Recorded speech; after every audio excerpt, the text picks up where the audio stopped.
Now, sleepy Joe Biden has launched a scathing attack on Donald Trump supporters, branding them the most extreme political organisation that's existed in recent American history.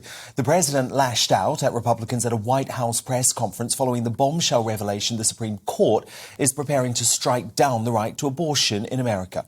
He fumed that other attacks on civil rights may follow at the hands of this MAGA crowd. What happens if you have a state changes the law saying that children who are LGBTQ can't be in classrooms with other children? Is that legit under the way the decision is written? What are the next things that are going to be attacked? Because this MAGA crowd is really the most extreme political organization that's existed in American history.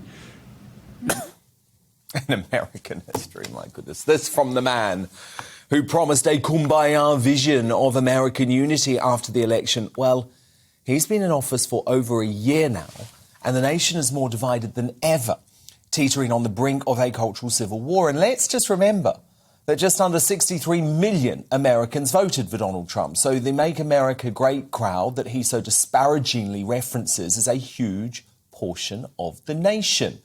So, with Biden's full-throttled attack on Republicans, is he right that MAGA supporters are really the most extreme political organisation that's existed in recent American history? That's what I'm asking you tonight. Dan at GBNews.uk, tweet at GBNews. We've got our poll there. But to weigh in on this, help you make your mind up, the former advisor to Donald Trump, Jason Miller, and the White House correspondent for Real Political News, John Christopher Boer.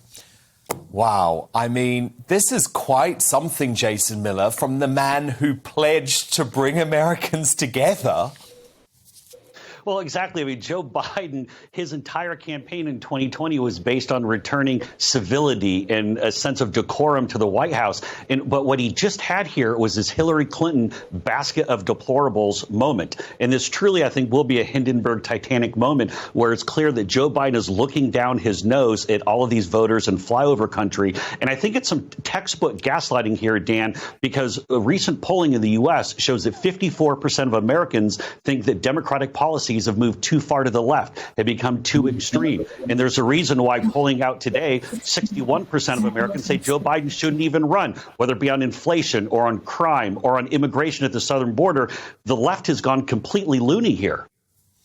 I mean, John Christopher, if we just take this as a historically inaccurate, I would say, statement, surely Biden can't be saying that MAGA supporters are more extreme, more destructive than Antifa, than the Ku Klux Klan. I mean, this is just nuts, isn't it? You don't even know what Antifa means, let me say, with great respect, Dan. And I see my friend Jason. I miss you. I miss you at the South Lawn. I miss you at those press briefings. Would always run into each other. But I will say, in the sense of harmony and reaching across the ocean, I'm in Miami now, and it's a lovely time. I have to be here for business and for a wedding. And I'm not taken aback by Jason because I'm used to him.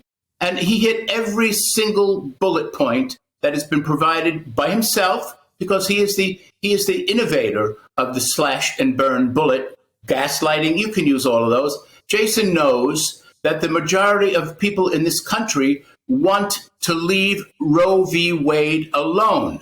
And 3 of the nominees, the appointees to the Supreme Court, swore that themselves, and they all lied.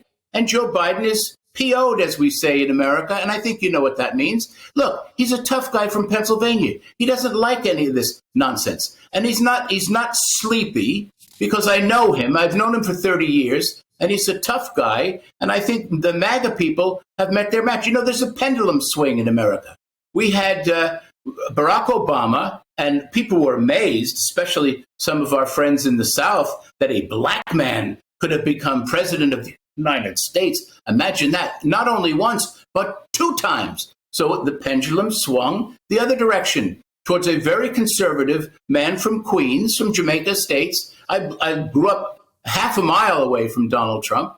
And we've known him. He has quite a reputation as a kid. And he's still a bully. And people love to have someone talk up to them.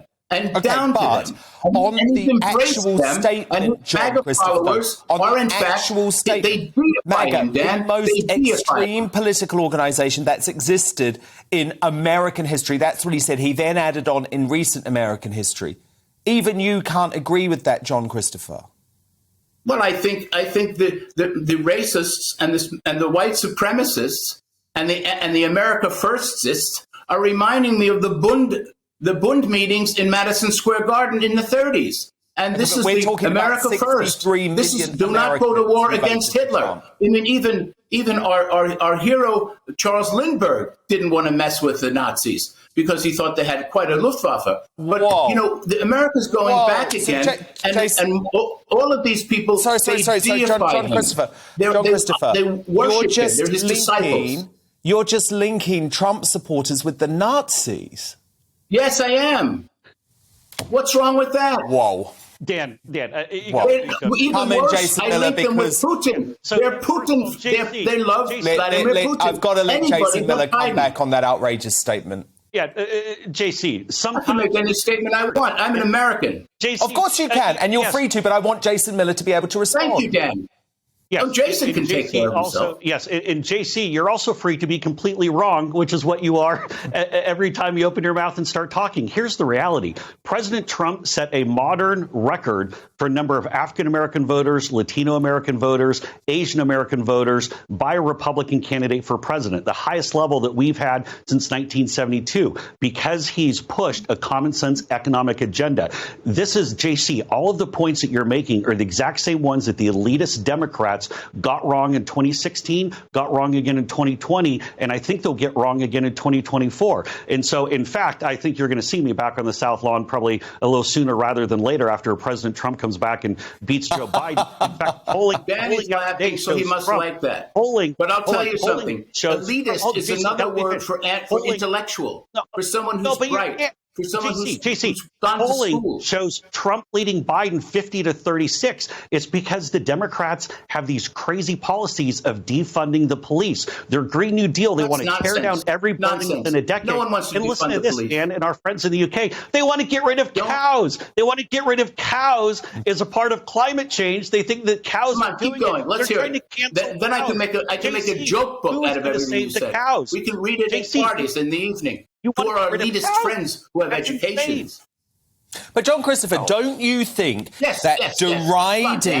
don't you think that deriding the 63 million Americans who voted for Trump as white supremacists is exactly what turns people off the Democrats? Yes, because it you're is. And not all of them are. But I said it's a movement, a populist movement that is going from totalitarianism to a real sense of loving Vladimir Putin, and they are supporting Putin in against Biden. I mean, think about it. Think of who went on July 4th to the Kremlin to see Putin and sup with him. And then all the Russian oligarchs who have their monies invested in coal in Kentucky, you know, where we've got the Senator Mitch McConnell. I mean, he's a clever man, but he's also very rich, and he's made his money through these oligarchs. They've supported his efforts.